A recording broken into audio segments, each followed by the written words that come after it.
Hello friends, अस्सलाम वालेकुम। अभी स्टार्ट जान तत्काल तो शेयर করব use header footer page number date and time in different first page would and even page in MS Word और তাছাড়া তো শেয়ার করব আমরা MS Word এর মধ্যে header footer page number date এবং টাইম ব্যবহার করতে পারি ডিফারেন্ট ফার্স্ট পেজ উড এবং ইভেন্ট পেজের মধ্যে। তাহলে কাজটা করার জন্য এটা আমরা মিনিমাইজ করলাম। মিনিমাইজ করার পরে তা আমি এখানে আমাদের কয়টা পেজ নিয়ে আনিছি। তো এখন আমাদের বিষয়টা করব, সেজন্য আমরা আমাদের বিষয়টা করার জন্য আমি কিন্তু হেডার ফুডারে ডাবল ক্লিক করে আসতে পারি। তো আমি যদি ইনসার্ট মেনুতে আইসা হেডারে আসি, হেডারে দেওয়ার জন্য আমি যদি যে এডিট হেডার দিই তাহলে হেডার আসবে, আবার ফুডারে দেওয়ার জন্য ফুডারে আসা এডিট ফুডার দিলেই হয়ে যাবে। এখন হেডার ফুডারের বিষয়টা কী কাজ করে, আমি হেডার ফুডারে আমাদের ছাড়াও কিন্তু আমি এভাবেও লিখতে পারি, কিন্তু হেডার ফুডারের সুবিধা আমার হচ্ছে আমি তো এক পেজে লিখি, প্রত্যেক পেজে সেই লেখাগুলো চলে আসবে। কীরকম, আমি ধরো এই পেজে আমরা ইচ্ছে লিখলাম, এই দেখো আমাদের ইচ্ছে লেখার সাথে সাথে বাকি পেজের হেডারগুলোর মধ্যেও কিন্তু ইচ্ছে চলে আসলো।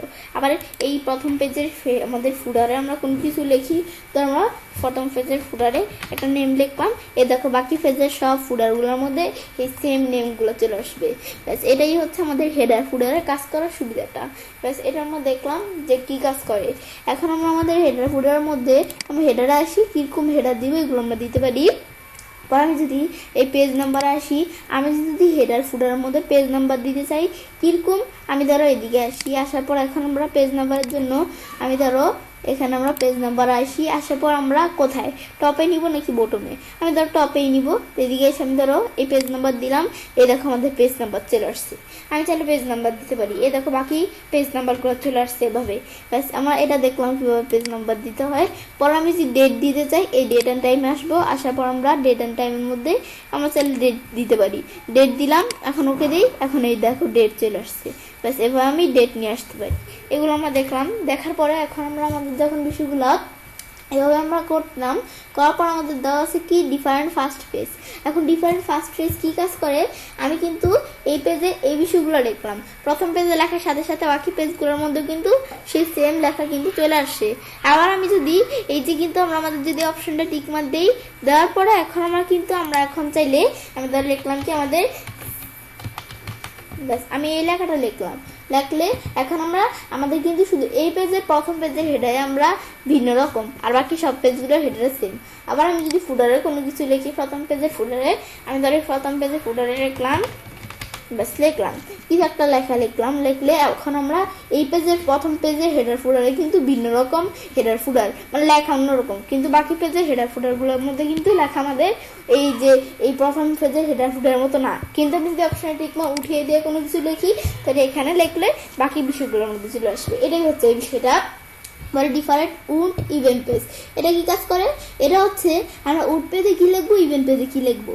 আমি ধরো ডিফারেন্ট উড ইভেন্ট দিলাম, দেওয়ার পর এখন আমাদের কিন্তু ইভেন্ট পেজে আমরা এখান থেকে আমরা ইভেন্ট পেজের এই হেডারে দ্বারা আমরা আমাদের ইভেন্ট পেজ কোনটা, ইভেন্ট মানে আমাদের এখান থেকে আমরা আমাদের জোর, আর আমাদের উড মানে হচ্ছে আমাদের বিজয়। তো এই বিজয় পেজ কোনগুলা, আমরা 1, 3, পর আমাদের এখানে 5, এগুলো, আর আমাদের এখানে উড পেজ হচ্ছে আমাদের 2, 4, 6, মানে আমাদের এখানে ইভেন্ট হচ্ছে 2, 4, 6 এগুলা, আর আমাদের এই উড হচ্ছে আমাদের 1, 3, 5 এগুলা।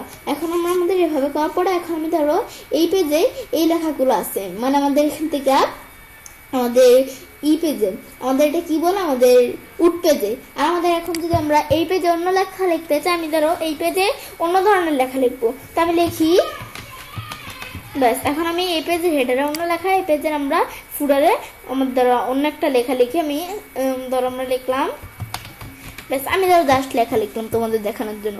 এখন আমাদের এই প্রথম পেজের হেডার ফুডারে যা লিখছি, দ্বিতীয় পেজের হেডার ফুডারে কিন্তু তা নেই, কারণ 2 হয়েছে আমাদের ইভেন্ট সংখ্যা, তো ইভেন্ট পেজের আমাদের এদিকে কিন্তু লেখা নাই। আবার আমি এই পেজে আসি, এটা কিন্তু আমাদের 3 নাম্বার পেজ, তো উড এটার মধ্যে আমরা 1 নাম্বার পেজের মতো, মানে উড পেজে এক ধরনের লেখা থাকবে, উড পেজের হেডার ফুডারে, আবার ইভেন্ট পেজের মধ্যে আলাদা। এই যে এটার মধ্যে আসে এরকম, কিন্তু ইভেন্টের মধ্যে নেই, উটের মধ্যে আসে এরকম, এবার ইভেন্টের মধ্যে নেই, উটের মধ্যে এরকম, ইভেন্টের মধ্যে নেই। এই 5 নাম্বার পেজে কিন্তু আমাদের সেম। আবার এই যে আমাদের এখানে আসলে এই আমরা আবার আমাদের যদি বুঝতে অসুবিধা হয় যে উড পেজ কোনটা ইভেন্ট পেজ কোনটা, এই ধর আমাদের দেখা আছে odd page header, odd page footer, even page header, even page footer. এই যেভাবে দেখতে পাচ্ছি আমাদের ইভেন্ট পেজের আর উড পেজের হেডার ফুডারের কিরকম ভাবে পার্থক্য। এখানে যেই লেখা ইভেন্ট পেজের ফুডারে এই আমাদের উড পেজের ফিডারে সামন নাই। আবার উড পেজের ফিডারে যা আমাদের উড পেজের হেডারে যা লেখা ইভেন্ট পেজের আমাদের হেডারে তা লেখা নেই। এইগুলো আমাদের বিষয়টা বুঝাইছে। ব্যাস এই বিষয়গুলো আমি একটু দেখলেই বুঝতে পারবো। ব্যাস দেখার পরে এখন আমরা কি করবো, আমরা উপর দিকে আসি। ব্যাস উপর দিকে আসলাম, এই বিষয়গুলো দেখলাম। দেখার পর আমরা তো বিষয়গুলো এখন এভাবে দেখলাম। এই পেজ নাম্বার কি কাজ করে, date and time, header footer, পরে এই যে ডিফারেন্ট ফার্স্ট পেজ। এখন এই সেম বিষয়গুলো আমি যদি আমরা আমাদের ওই পেজের মধ্যে করতে চাই, আমরা আমাদের কোনো আমাদের সেভ করা ডকুমেন্টের মধ্যে করতে চাই, এটা তো আমি জাস্ট একটা ডকুমেন্ট নতুন নিয়ে দেখাইলাম। আমি সেভ করা ডকুমেন্টে করতে চাইছি, আমরা ওপেন করে কোন বিষয়টা আমরা ওপেন করবো ডকুমেন্ট, এটা আমরা ওপেন করলাম। করার পরে এখন আমরা এই ডকুমেন্টটা ধরো আমাদের 3টা পেজ, এটাকে আমি ধরো সিলেক্ট করে কপি করে আমি ধরো বিষয়গুলো আমরা কয়টা, একটা পেজ আমাদের 6টা পেজ 9টা পেজ। ব্যাস আমি ধরো আমরা 8টা পেজ হয়েছে, আমি ধরো 8টা পেজই রাখলাম বিষয়গুলা জাস্ট তোমাদের দেখানোর জন্য। ব্যাস রাখার পরে এখন আমি ধরো কি করব, এগুলো এভাবে রাখার পর আমি এখন ধরো আমরা এই প্রথম পেজে হেডারে কোনো কিছু লিখবো। তো আমরা বলছি ডাবল ক্লিক করে আসতে পারি, ওইভাবে আসলেই হচ্ছে। এই হেডার ফুডারে আমরা ধরো লিখলাম বাংলাদেশ, আমরা ধরো লিখলাম বাংলা দেশ, বেশ লিখলাম। আর আমরা আমাদের ফুডারে ধরো লিখলাম, আমাদের এখান থেকে ফুডারে দেখলাম আমি জাস্ট একটা লেখা লিখি, বা আমি ধরো ফুডারে একটা পেজ নাম্বারে দিয়ে দিলাম। ব্যাস দেওয়ার পরে এখন দেখো আমাদের এই পেজের হেডারে বা ফুডারে আমি যাই লিখি এদের এখানে লিখলাম। এই পেজে আমাদের হেডারে আর ফুডারে আমরা যা লিখছি বাকি পেজের হেডার ফুডারে সেম, কিন্তু এটা দিলে আমরা বলছি আমাদের প্রথম পেজের ডিফারেন্ট ফার্স্ট পেজ দিলে প্রথম পেজের হেডার ফুডারে অন্যরকম লেখা, আর বাকি পেজের হেডার ফুডারে আমাদের একরকম। ব্যাস এটা আমরা দেখলাম। আর উড পেজ আর ইভেন্ট পেজে কি কাজ করে এটা তো আমরা জানি। আমাদের ইভেন্ট পেজে যা লিখবো উড পেজে থাকবে না, উড পেজে যা লিখবো ইভেন্ট পেজে থাকবে না, এই বিষয়টাই। এখন আমি যদি এখানে আমরা লিখি, ধরো এখানে দেখলাম কোনো লেখা, এখন আমি উড পেজে যা লিখছি এটা কিন্তু আমাদের এখানে এই উড পেজগুলোর মধ্যে আছে। এই 1 নম্বর এটা একটা উড পেজ, আবার 5 উড পেজ, আমাদের পরে 3 উড পেজ। তো এই উড পেজগুলোর মধ্যে কিন্তু আমরা হেডার ফুডার যা লিখছি সেগুলো সেম, কিন্তু ইভেন্ট পেজের মধ্যে ইভেন্ট পেজের হেডার ফুডার যা লিখবো সেটা কিন্তু উড পেজে আসবে না। উড পেজ তো আমরা জানি আমাদের 1, 3, 5 এগুলো হচ্ছে উড সংখ্যা, আর আমাদের এখান থেকে আমরা এই 2, 4, 6 এগুলো হচ্ছে আমরা ইভেন্ট, মানে আমাদের এখান থেকে আমাদের এখানে সংখ্যা আর কি, যেটা আমরা বাংলায় বলি কি আমাদের এখানে আমাদের জোর। এটা আমরা দেখলাম। দেখার পরে এখন আমরা এই বিষয়গুলো যখন দেখলাম, দেখার পর এখন আমরা এই বিষয়গুলো দেখার পরে দেওয়া আছে পেজ নাম্বার। আমরা তো জানি পেজ নাম্বার কিভাবে দিতে হয়। তো ডেট এন্ড টাইমে আসলে আমরা ডেট এন্ড টাইম কিরকম দিব, এখানে আসলে আমরা কিরকম ডেট এন্ড টাইম দিব। দেওয়ার পরে আমি এখন ওকে দিই, চলে আসলো। এই বিষয়গুলো আমরা চাইলে করতে পারি। বিষয়গুলো এভাবে আমরা দেখলাম, দেখার পরে আমি চাইলে কাজটা করতে পারি। এবার আমরা খুব সহজে এমএস ওয়ার্ডের মধ্যে header footer page number date এবং টাইম ব্যবহার করতে পারি ডিফারেন্ট ফার্স্ট পেজ উড এবং ইভেন্ট পেজ এর মধ্যে।